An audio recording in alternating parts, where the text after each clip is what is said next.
สิ้นหมูพูดเลยลูกเคยตำตอนนี้นะขอบใจเด้อโดย250อ๋อโตเพื่อนเทวดาดิพี่น้องเลยเห็นหมดเลยโอ้โตจางปางจึงปึงนี่เจ็บหัวอืมกินเยอะป่ะยาเออโดยขอขอบใจทางพญาใจบุญเด้อปรารถนาสิ่งใดคอยได้สิ่งนั้นสมการปรารถนาหรือว่า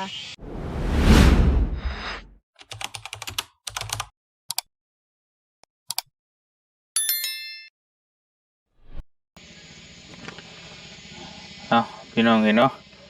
กับทักทายสบายดีพ่อแม่พี่น้องเบิดสุขุสู่คนพี่น้องเลยบ่ว่าอยู่ในและก็ต่างประเทศเนาะพี่น้องเนาะก็ยินดีต้อนรับเข้าสู่ช่องบ่อเตียงทองชาแนลคือเก่ามื้อนี้เราก็มาอยู่บ้านน้องสาลีพี่น้องเลยเนาะมามื้อนี้หลังคาแล้วเบิดแล้วพี่น้องเลยไววาจวดจากพลาดเตินขนาดอันนี้กินแล้วอยากให้เพิ่นกินก่อนพี่น้องอยู่บ้านนี่พี่โตนี่แหละสิ้นหมูนี่แหละไปให้เพิ่นพี่น้องเนาะ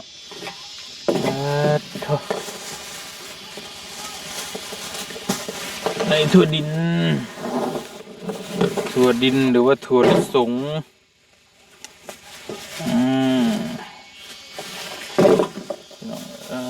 ทุกคนแบ่งปันกัน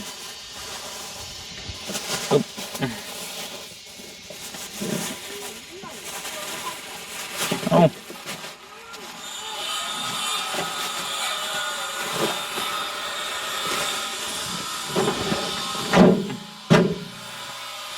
ไป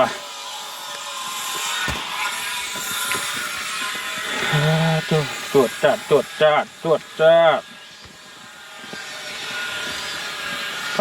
พี่น้องเลยไป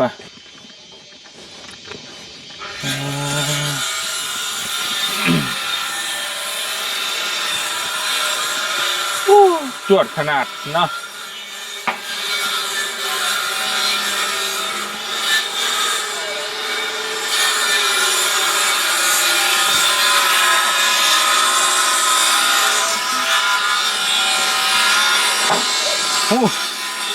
ร่อยพี่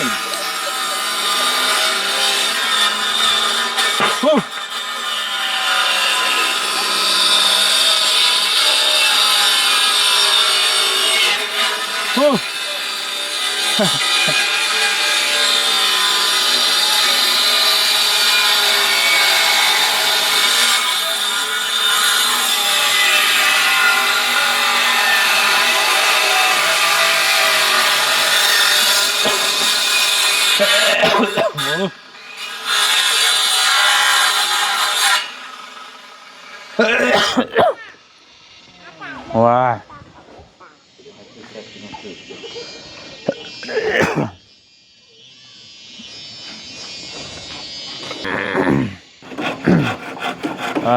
โตพี่น้องนี่เนาะเอาจวดขนาดพี่น้องจวดสมซื่อนี่นะตัดทางนี้ไปเฮ้ยตัดทางนี้ไปตัดทางนี้ไปก็ได้โดยไปเลย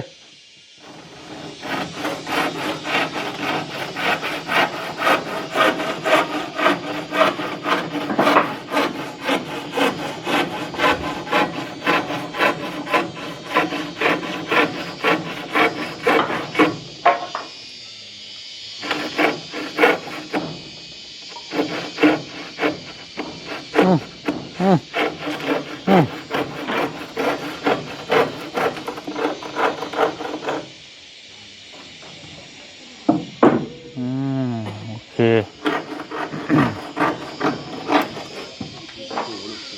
มีแต่ปูป่ะ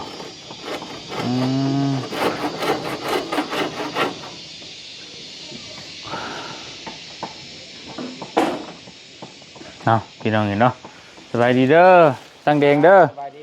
สบายดียายแก้วพี่น้องเลยเนาะ เรียบร้อยหลังคาเฮาเนาะว้าโตอืม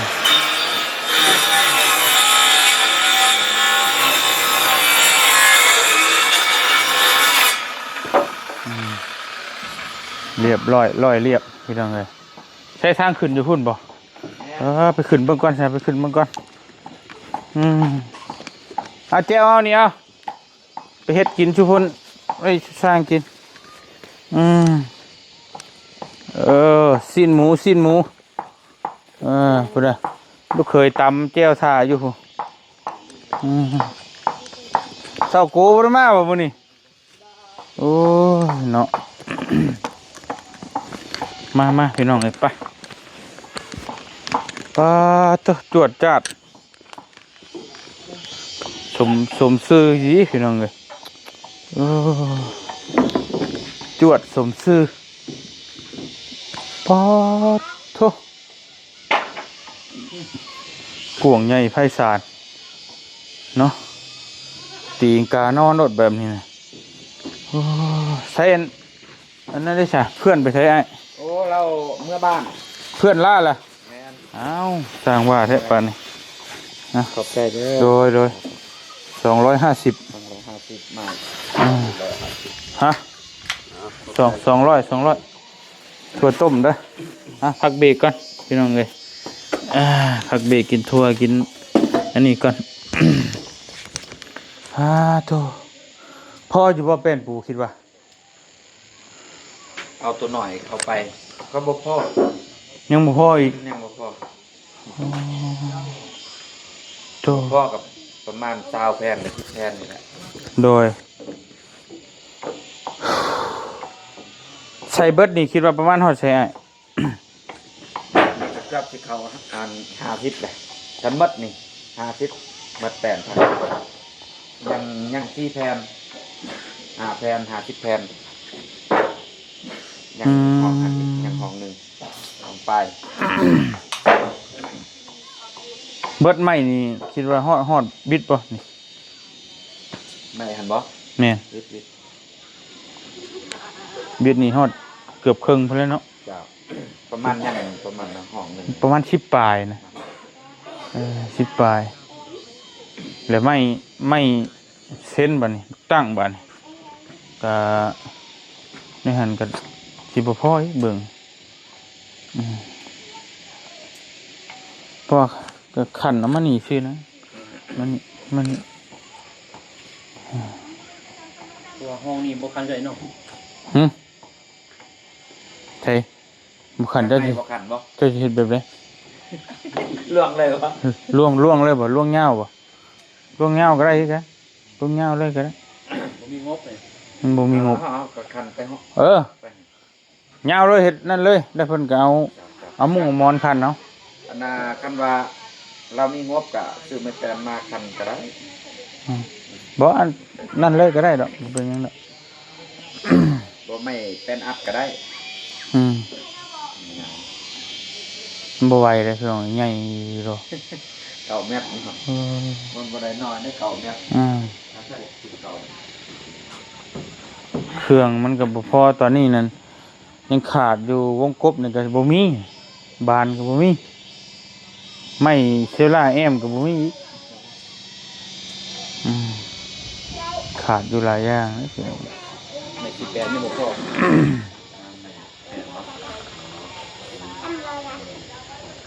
อย่างบ่ได้ก็ได้วงกบให้อ้ายเพิ่นมาตั้งไม่ใหญ่เส้นไปก่อนครับถ้าได้ครบเลยก็สิบ่เฮิงเนาะได้แล้วก็บ่เฮิงครับใช่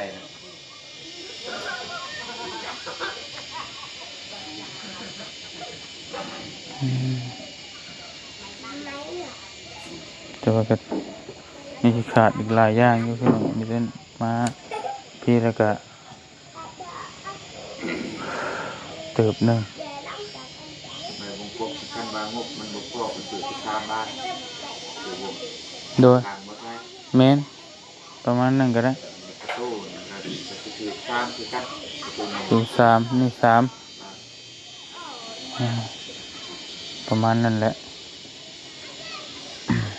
ตู้สามตู้ใหญ่สามน้อยสามประมาณนั้นพี่น้องเลยเป็นก็ยังบ่พออีกตัวนี้ก็ยังบ่พอหลายอย่างหลายแนวอยู่เดี๋ยวก็ได้ต่อมีแต่ว่าให้เราใส่เบิ่งก่อนตัวนี้มันสิได้ฮู้ว่ามันเหลือเท่าไรมันบ่พอประมาณจักแผ่นแท้ดูเป็นปูนะพี่น้องพอเราใส่มันนี่ก็จนเลยครึ่งแล้วไว้เด้อบืนก็มีแป้งก็แล้วเลยแหละ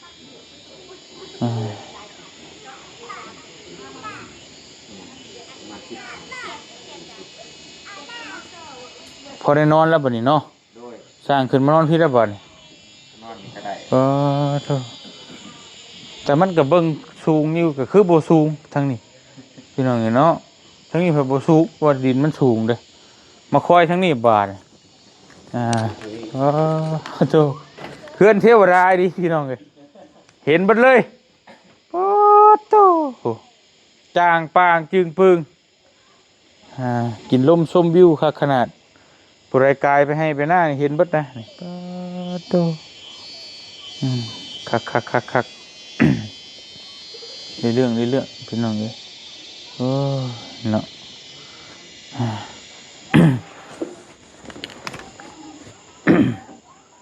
พอมันสองซัวเลยเนี่ย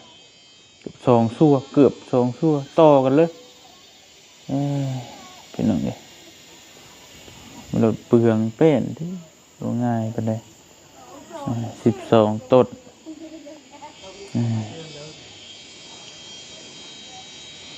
ใหม่ละซอยขนมาใส่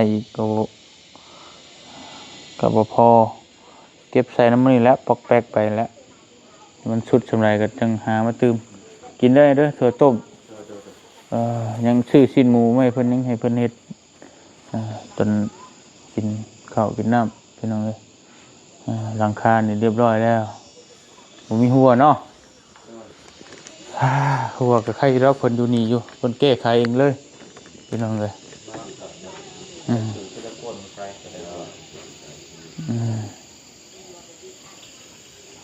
ไม่เชื่อล่านั่นก็เหลือแล้วเห็ดผาเลยนะเห็ดผาตั้งแต่เอาสีนี่สิ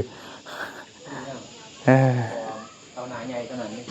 แต่สีละต่างหมดเลยนั่นแหละถ้าเขาซื้อมาอีกเขาต้องเอาสีนี้มันจะเข้ากันได้แต่ไปเอาสีอื่นมันก็บ่เข้าอีกแล้วพี่น้องเลยสีที่ว่าไผ่สีอะไรสีกามีงบบ่มันบ่ว่าหรอกตัวนั้นน่ะมันเอาตัวความเหมาะสมเฮานี่แหละมันเหลือเด้เนาะพี่น้องเลยฮะแล้วบ่ใส่ไม่แป้นเอานี่ใส่ตัวนั้นบังหน้าเกิดว่าคือกันน้องเดิมนะดีเกิดจะว่าเบาน้องว่าใส่ไม่แป้นโอเคใส่ไม่แป้นแล้วอะไรเลือกได้แล้วเอาสีนี่ก็ได้มันแม่มันเหลือเลยพี่น้องเอ้ยถ้ามีงบก็ซื้อมาอีกเพราะมันเหลือ3 ตับพุ่นหลายเติบอยู่10 ปลายแผ่นเลย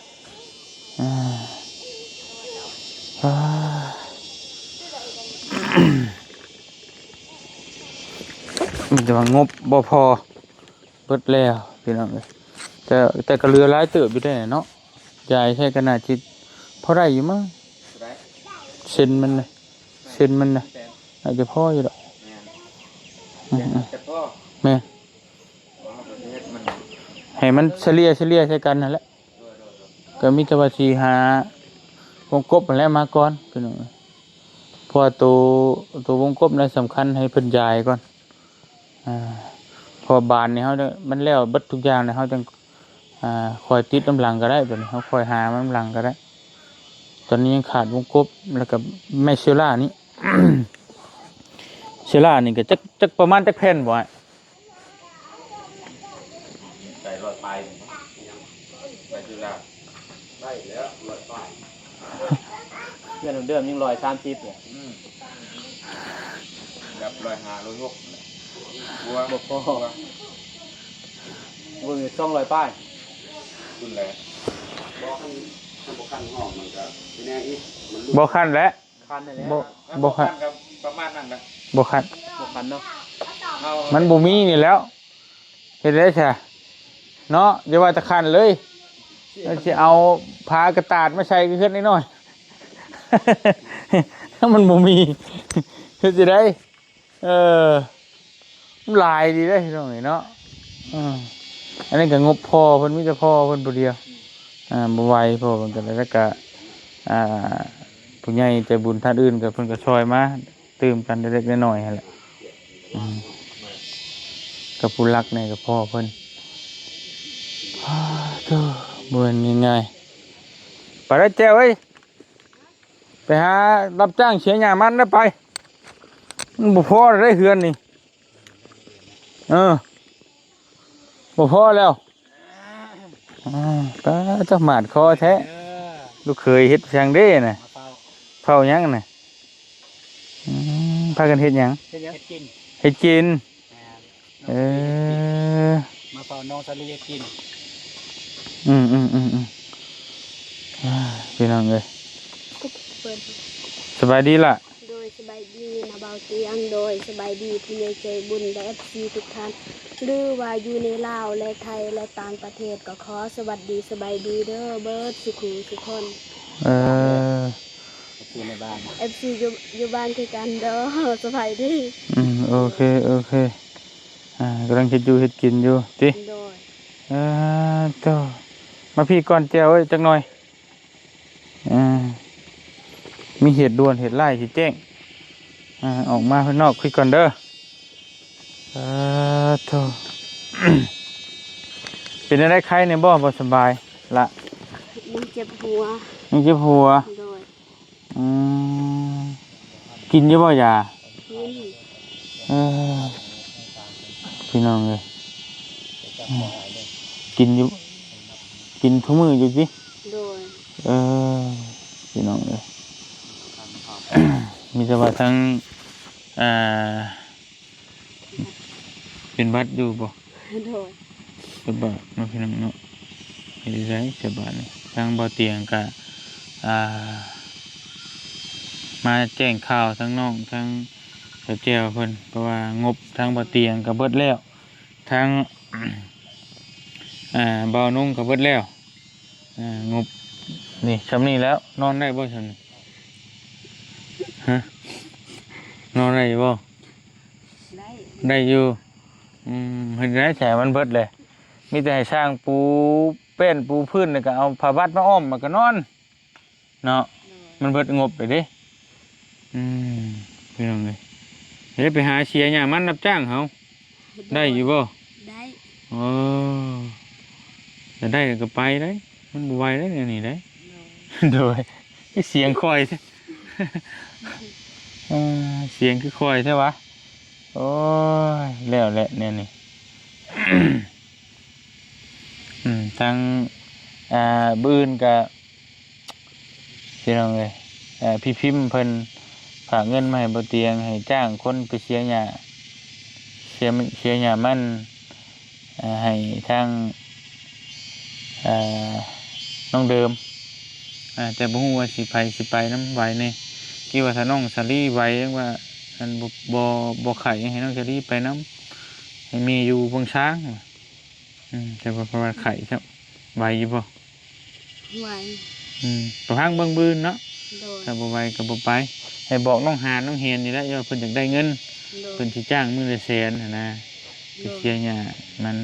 น้องเดิมให้บอกหมู่นำมื้อนี้แหละไปเชียร์นำกันเอื้อยเอวเพิ่นนั่นแหละก็มีแต่ว่า ตอนนี้ยังขาดวงกบแล้วก็ไมซิล่าพี่น้องเอ้ยเนาะแล้วก็บานประตูเพื่อนน้องเดิมเพื่อนน้องสาลีพี่น้องเอ้ยมาแจ้งงบทั้งข่อยก็เบิดแล้วมีแต่ว่าพังเบิ่งพี่น้องเอ้ยจักสิแนวใดแล้วบัดนี้แต่ว่าทางพ่อเพิ่นบ่ฝากมาเพิ่มเติมก็เป็นเบิดเพราะทางบ่าวนุ่งก็เบิดแล้วมีแต่ก็มันบ่มีสิก็สิให้สร้างเพิ่นเฮ็ดปูพื้นปูหยังไปก่อนเพ อที่มันอันเฮ็ดได้แล้วก็โจ๊ะหั่นแหละพี่น้องเฮ็ดได้อ่าเอาไปเชียร์หยังบ่ได้ก็ซื้อเอาเนาะ โดย อืมบ่ไหวเลยน้องเพิ่นก็ระบ้าวก็เสียงก็บ่ไหวเลยทั้งไอทั้งหยังอากาศมันเปลี่ยนฝนตกแต่ก็ฮอดแดดแต่ก็ตกแต่ก็หนาวจักเมียงพี่น้องบ่ไหว โปรดโพอ่าไปมีแต่นั้นแล้วอันน่ะแล้วก็ให้ทางเจ้าขอมุกขอบใจผู้ใหญ่เพิ่นทั้งพ่อเพิ่นแล้วก็แม่เพิ่นผู้ที่ฝากเงินช่วยเฮ็ดให้เจ้ามาฮอดฮอดมื้อนี้นะฮอดซำนี้ละแต่สิไปต่ออีกก็เดี๋ยวถ้าเพิ่นฝากเงินมาอีกก็ต้องสิซื้อมาต่ออีกเนาะฝากขอมุกขอบใจเพิ่นนี่ล่ะเอ้ยขี้มูกปูดอยู่ สบายโดยขอขอบใจทางพ่อใหญ่ใจบุญเด้อที่ซื้อแนวกินซื้อเสื้อข้าวและซื้อดินปรับดินได้สร้างเฮือนก็ขอขอบใจหลายๆและทุกสิ่งทุกอย่างขอให้อยู่ดีมีแห้งความเจ็บอย่าได้ความไข้อย่ามีปรารถนาสิ่งใดขอให้ได้สิ่งนั้นสมการปรารถนาหรือว่าไปไสมาไสก็ขอให้มีแต่คนฮักคนหอมนอนให้ได้เงินหมื่นตื่นให้ได้เงินแสนสมการปรารถนาหรือว่าเฮ็ดธุรกิจหยังก็ขอให้ราบรื่นทุกศาสตร์ทุกปีเด้อพ่อเด้อแม่เด้อสาธุ โดยสาธุเอาแก้ว ขอขอบอกขอบใจหลายๆทางพ่อใหญ่ใจบุญที่เมตตาสงสารซื้อให้ดินเฮ็ดเฮือนให้ก็ขอขอบใจหลายๆทางพ่อใหญ่ใจบุญขอให้พ่อใหญ่ใจบุญพัฒนาสิ่งใดให้ได้สิ่งนั้นจงการพัฒนาขอให้ไปทางใดก็มีคนฮักคนหอมเฮ็ดธุรกิจหยังก็ขอให้ราบรื่นขอให้เฮงๆปังๆสมการพัฒนาเด้อพ่อเด้อแม่เด้อความเจ็บอย่าได้ความไข้อย่ามีขอให้ร่ำให้รวยทุกปีทุกศาสตร์เด้อ สาธุ ได้สำเร็จก็ดีใจแล้วทางคุณยายใจบุญที่ซอยเรือ สาธุ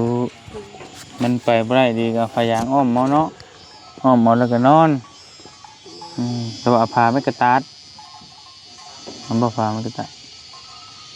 พากระตัดอ้อมก็ได้จักก็บ่พาไม่กระตัดพากระเตะน่ะกระเตะหม้อมหมอเนาะ โดย พอได้นอนเฮ็ดจะได้แต่มันบ่พอพี่น้องเอ้ยเบิดหลายเลยมีแต่นั้นแล้วบ่เตียงขอตัว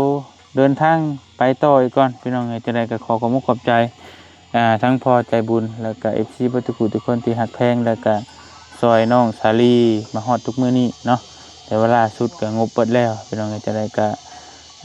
ติดตามตอนต่อไปถ้ามันมีมาจังไดก็จังเพิ่มเติมอีกเทื่อถ้าบ่มีก็โจะๆไว้ก่อนเนาะจะได้ก็ขอขอบคุณขอบใจหลายๆให้อยู่ดีมีแฮงเบิดสุขทุกคนปราศจากโรคภัยไข้เจ็บบ่ว่าสิธุรกิจการงานใดๆก็ขอให้เจริญรุ่งเรืองในหน้าที่การงานตลอดปีและตลอดไปเด้อสาธุอยู่ดีมีแฮงเบิดสุขทุกคนไปพี่น้องไอ้ค่ำแล้วบ๊ายบาย บ๊ายบาย ได้เจอกันใหม่เด้อพี่น้องเด้อ